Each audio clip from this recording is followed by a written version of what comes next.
Okay. Let's talk about more enlightening things. Let's talk about some best practices from our top agents last week. And during this, I'm going to transition to looping in the close. I think this is a very important topic that we're not doing well enough.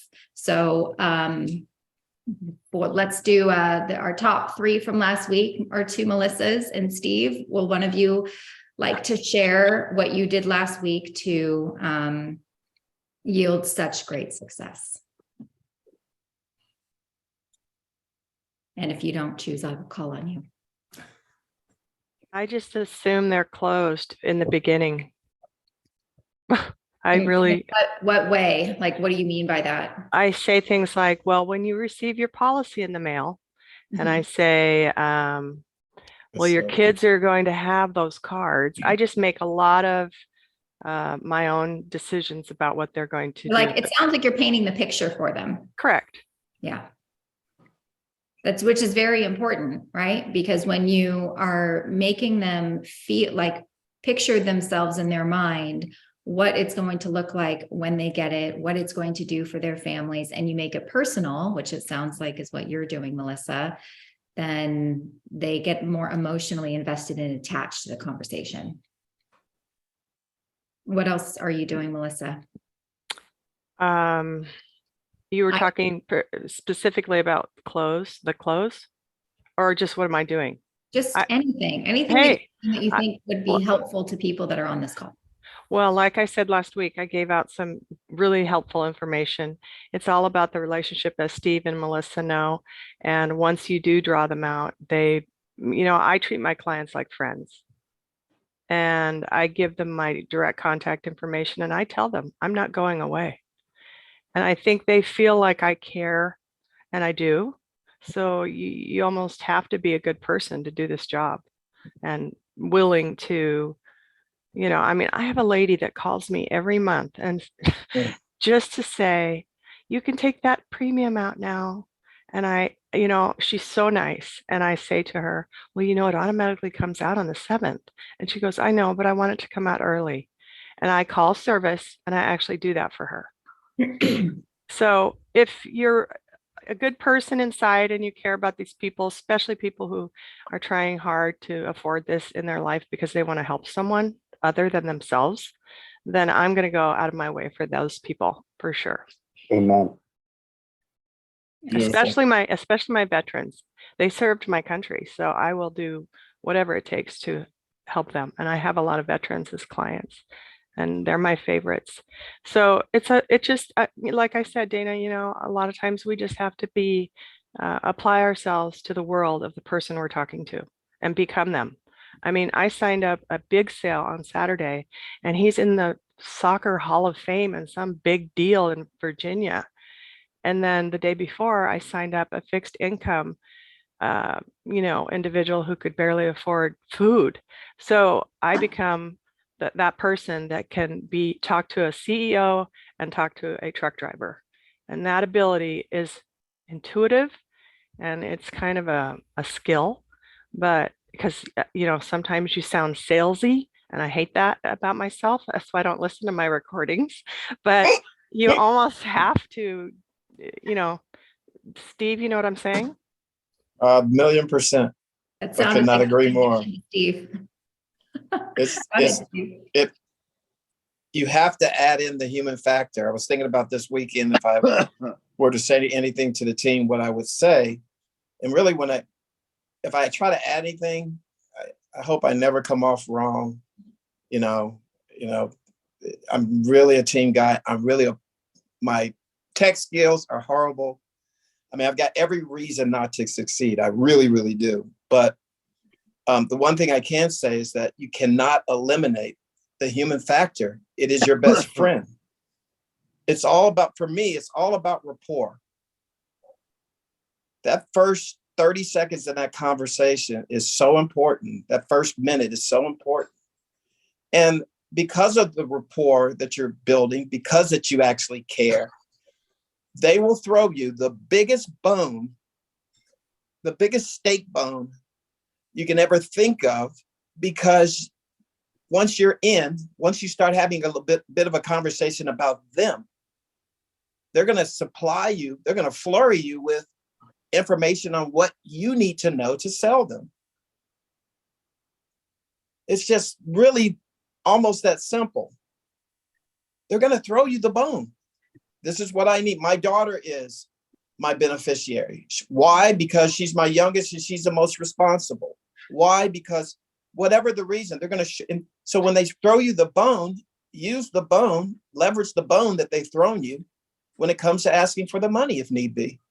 It's like it's always available to you.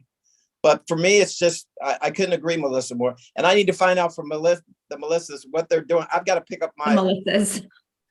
I've got to pick up my my dials. It's like, I don't know. So I may be picking your brain about that, Melissa. I got to find out, how do I pick up my dials? How do I get better? You know, when I look at the charts, what can I do to improve? What did I do to fall short? How can I, it's like, I'm not looking to Dana to find out what I'm doing wrong necessarily, though that's a great support system. It's like, after giving the same presentation, and I'm big on that, the conversation may be different, but my presentation is pretty much the same, to a point that because I'm repeating it, it becomes a part of me. If I'm giving a different presentation every single time, then I'm not incorporating myself. It's impossible to incorporate yourself into the presentation. If you're using it every single time, then it's easy peasy. And then those other pieces, the bone, the clothes, whatever, they kind of take care of themselves. So do the work up front. Do the work up front, rapport. Take the time out to get to know somebody. And like Melissa said, you know, with the human factor and wanting something good to happen, I fall in love with these people. I've fallen in love with this business. That's And awesome. so I would just encourage you guys to do the same. It's just opportunity for everybody involved. That's it.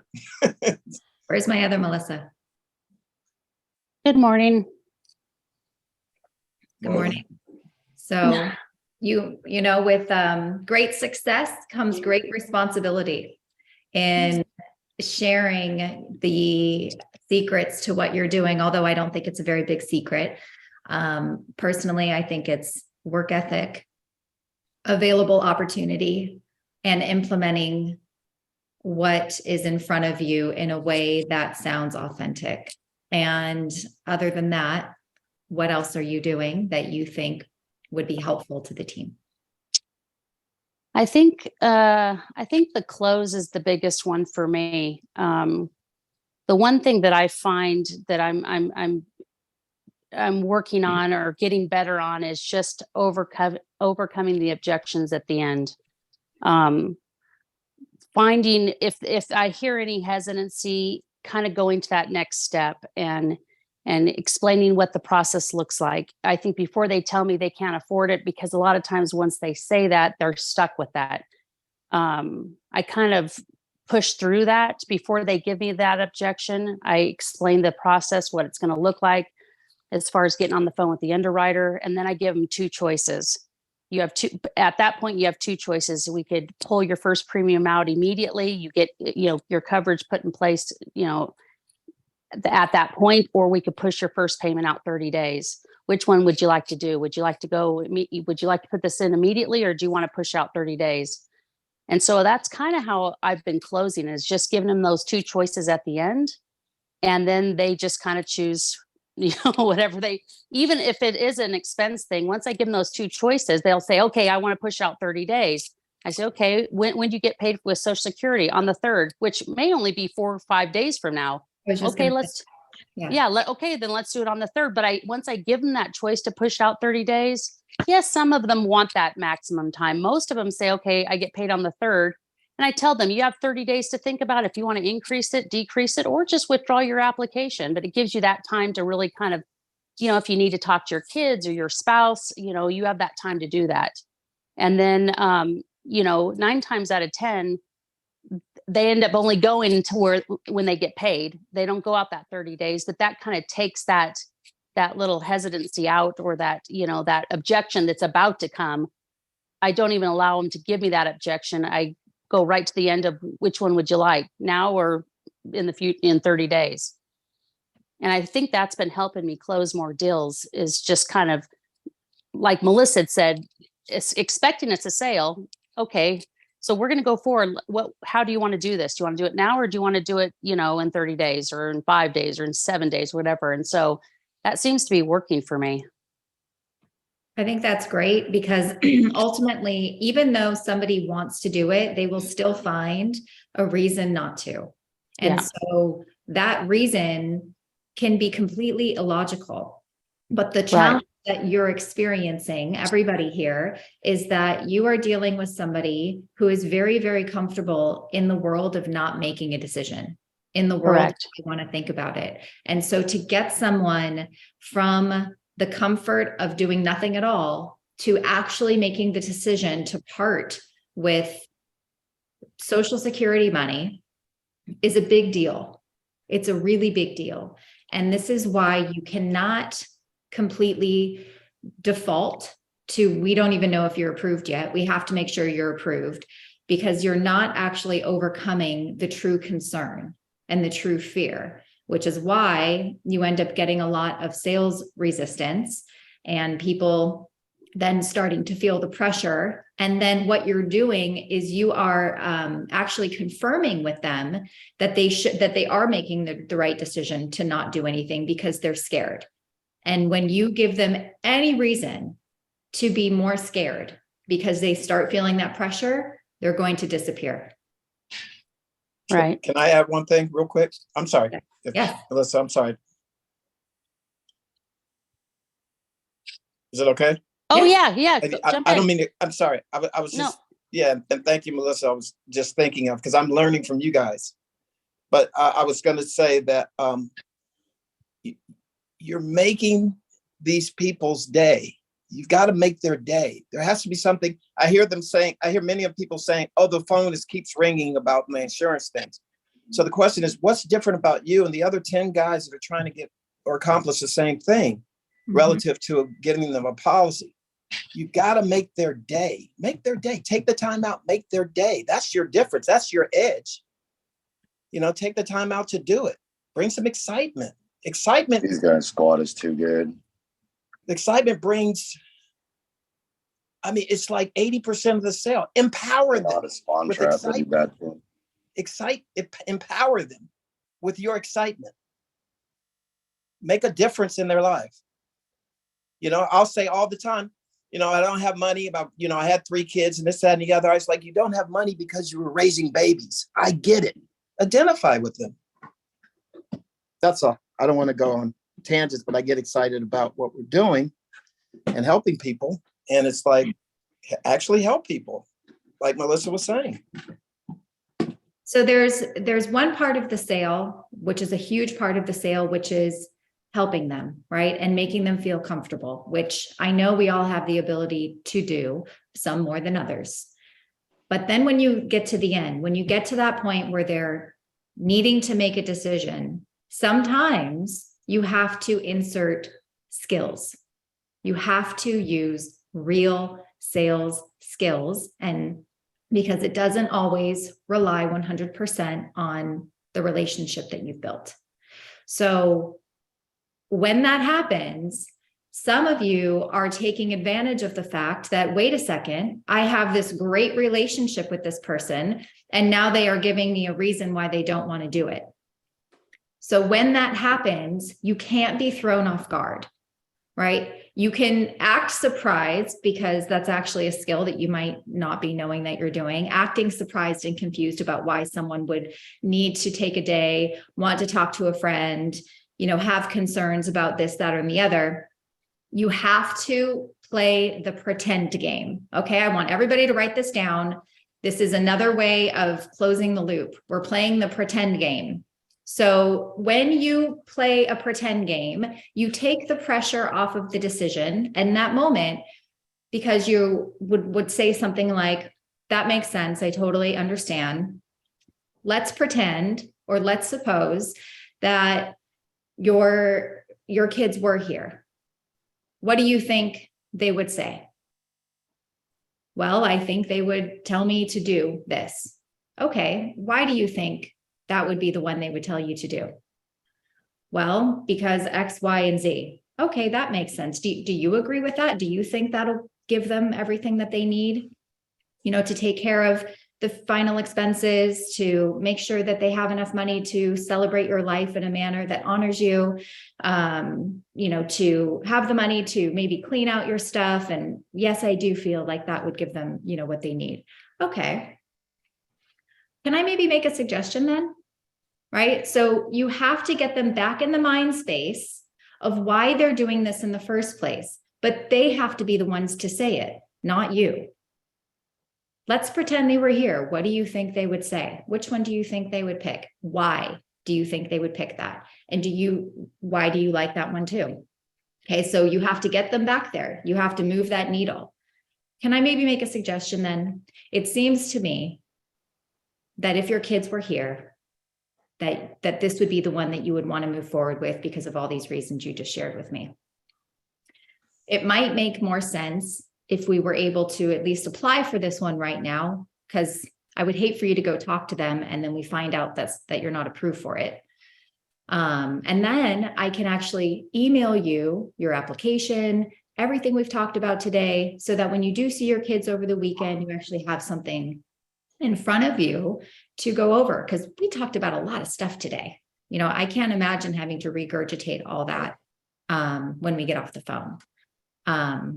So would that maybe be an appropriate solution for you at this point, right? And then you may have to overcome other things. Like Melissa said, I don't need any payment from you today. Would it make more sense for you to push it out 30 days from now? Okay, so that's one example of a loop. Okay, if it's an affordability issue, I don't know. I have to go look at my budget. Not a problem, totally understand. Let's pretend you knew it was affordable. Let's pretend you knew that you could afford it, that you've already gone to your budget and you've figured it out. Is this something that you even want to have? Well, yeah. And which one do you think would give you the best results? The 5,000. Do you mind if I ask why? Why do you think that one would give you the best results? Now they're going to tell you why they feel it's going to give them the best results. Okay, well, besides the money factor, is there any other, because I know that's not resolved yet, but besides the money factor, is there anything else that might prevent you from wanting to put this protection in place from your family? No. Okay. Can I maybe make a suggestion?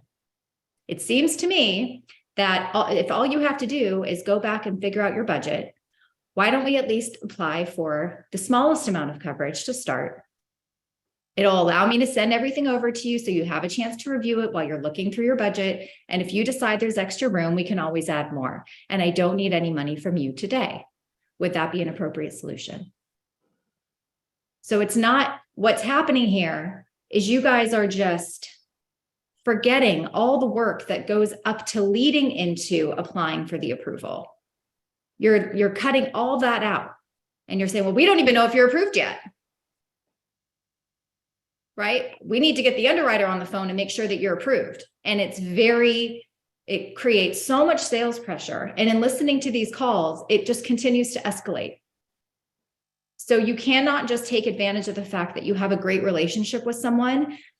If you want to be in the top 1%, you have to have a combination of innate relationship building with sales skills. That is where you will become unstoppable. That is where people that say they want to talk to a friend will not leave you, because you have accurately walked them down the path and the loop of, well, let's pretend your friend was here and they offered you a policy and it was about the same price as ours. What would you do then? Put it on them, right? Because I already know that they don't, represent Lincoln Heritage. So do you like the fact that the Guardian Society is going to be there for your family when that time comes to make sure they get paid out right away and aren't overcharged for your final expenses? Well, yeah, I like that. Why do you like that though? Why is that something that you think is so important to you? And for the same policy amount, do you think your friend will get you the better results than what I can provide you today? Well, I don't know. Okay, well, what if your friend could save you $10 a month? Is that better than being able to possibly save your family thousands? No. Okay, can I maybe make a recommendation then? It seems to me that even if your friend was here and could save you $10 a month on a policy, that you might not want to risk the chance for your family to have to wait 4 to 6 weeks to get paid out, or possibly be overcharged thousands of dollars for your funeral expenses when that time comes. Does that sound accurate? Yes. Okay. So why don't we go ahead and move forward with this one? I don't need any money from you today. That will allow me to send everything over to you so you have a chance to review it, give you that room that you want to give your friend that opportunity. So that way you can have everything in front of you. And if you decide that your friend is going to offer you a better solution than this, then we will shake hands and part as friends. Would that be a reasonable solution? Okay. You guys getting the picture? It's the same thing over and over and over again. But what's happening is you are taking shortcuts and you're going right for the approval, and it doesn't work. Can I just say that I've talked to a couple of people that have gone through the experience of using Funeral Consumer Guardian Society, and they say the service is excellent. Do you guys ever read the newsletter in the agent dashboard? Do you ever go into the agent dashboard and look at the monthly newsletters? No. So I'm going to share my screen really quick, and then we're going to move on to the SMS. Hey, Dana, while you're doing that, can I mention something real quick? Please. So one thing that we spoke about on our coaching call that really helped me as a new agent was really coming with conviction for what we do and how it can help. And so I remember we had a quick coaching call. The very next presentation that I did required that conviction at the end, where it ended up coming back modified because of a random medication. And she was very disappointed, but I had built that relationship with her. She had told me over and over that she needed it. And so at the very end, I wasn't going to settle for a no, not because I wanted the sale, but because I knew how much it was going to help her and how much she didn't have any solution in place. And so when she told me the story of how devastated her son would be and that this is going to be something that he absolutely needs, then I told her, and that I came with the close, and, it basically just brought that conviction and really let her know, like, hey, regardless if we can get it to be approved for the best final expense program, this is something that you don't have in place right now. And you've told me how much your son needs it. And so I was able to close her. And at the end, she thanked me for it because, she was disappointed, but at the same time, she had no coverage. So anyway, I just thought that would help, some newer agents out there, just bring the conviction, because I've been a part of insurance companies and they don't offer what we offer. And so, like we're the best at what we do, and just bringing that conviction at the end, not in a pressure way, but in a relational way of like, hey, this is what you need. And you've told me that. And so can I make a recommendation? And then at that point, they're like, yeah, go for it. So anyway, just wanted to share that real quick. I really appreciate you bringing Awesome. that up. And I know you shared that with me last week, and I forgot to even mention it. And so I'm so thankful that you did bring that up, because that is so powerful, right? And one of the things we talked about during our coaching call was, if you're ever trying to talk to somebody about something you're super passionate about because you want them to see your point of view, right? Do you ever question how you feel about something because someone else is so passionate about the opposite side? And that has nothing to do with facts that you're reading. There's no proof of that. It's because the person that you're speaking with is so passionate about their point of view that you can't help but question how you feel. So taking that and translating that here is really almost required. It's almost required to get somebody inspired enough to want to move forward with the decision. You have to believe in it yourself. Paul, did you have a question? No, I just wanted to make a comment, how I really appreciate you letting the superstars, the Melissas and Steve, share some of their secrets. Today I got, you got to leverage the bone, and I've been trying to work on that. You get these objections, or you get this ammo from people, and you got to remember to use it at the end. That's what you get it for. And the 30-day option, that's brilliant. Taking the stress off them with that. You're not shooting for 30 days, but it gives them the option. Like she said, they usually choose their payment date anyway. I'm going to use that. It's going to work. I appreciate it. Thanks, Paul. All right, so I'm going to show you guys just a little bit of stuff that you have access to if you don't already. So this is your login for your agent portal, lhlicagents.com. If you click on contest and monthly production newsletter, you have access to click on any newsletter that you want. And what you'll find in every newsletter is a letter from Alex. And every single month, there's a letter from a beneficiary. So here's one. Dear Keith, please know that your service was very good. I was very sad to lose my oldest son, but having this policy made the whole process very smooth. Oh, wow. It was nice to have the other service where the people helped me decide if the funeral services were priced correctly. This was my first time planning a funeral, so I wasn't sure how to proceed. I'm glad we have another policy from you, and although I don't look forward to burying another relative, I'm confident I'll get the help that I need. Let's go to another one. Wow.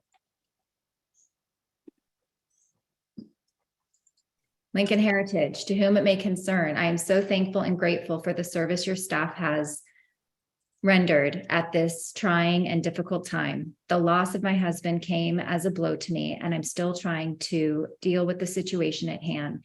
But your timing is perfect. My bills are coming due at the first of the month, and you guys need to see my way. Thank you so much. Can we send these out with emails? I've done a few emails of late. Yeah, you can take a screenshot of this. Okay.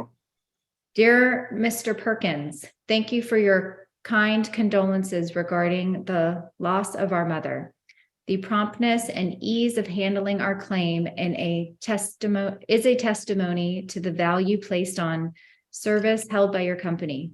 With our experience of losing an immediate family member, we can highly recommend to others the wisdom in obtaining a policy such as you offer to cover additional expenses for times like this. Again, thank you for providing a way to prepare ahead for the event of such a loss and your confident handling our claim, considerate handling of our claim.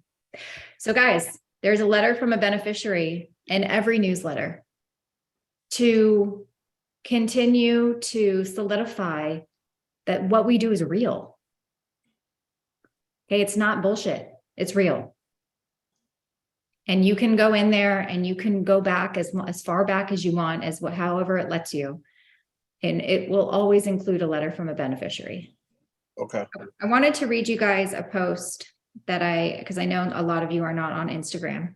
I wanted to read you a post that I did the other day on my analogy between sales and chess, because this is something that I've actually kind of lived by in my sales career.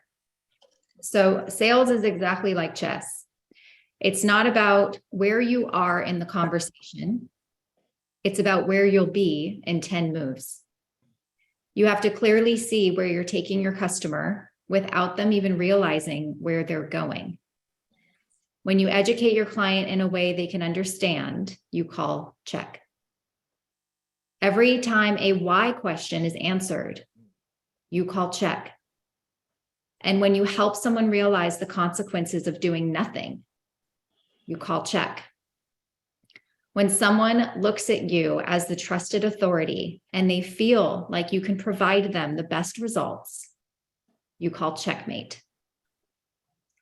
That is the process of your sales call. You have to know from your discovery how that call is going to end before you even start having it. And that is part of mastering this sales process.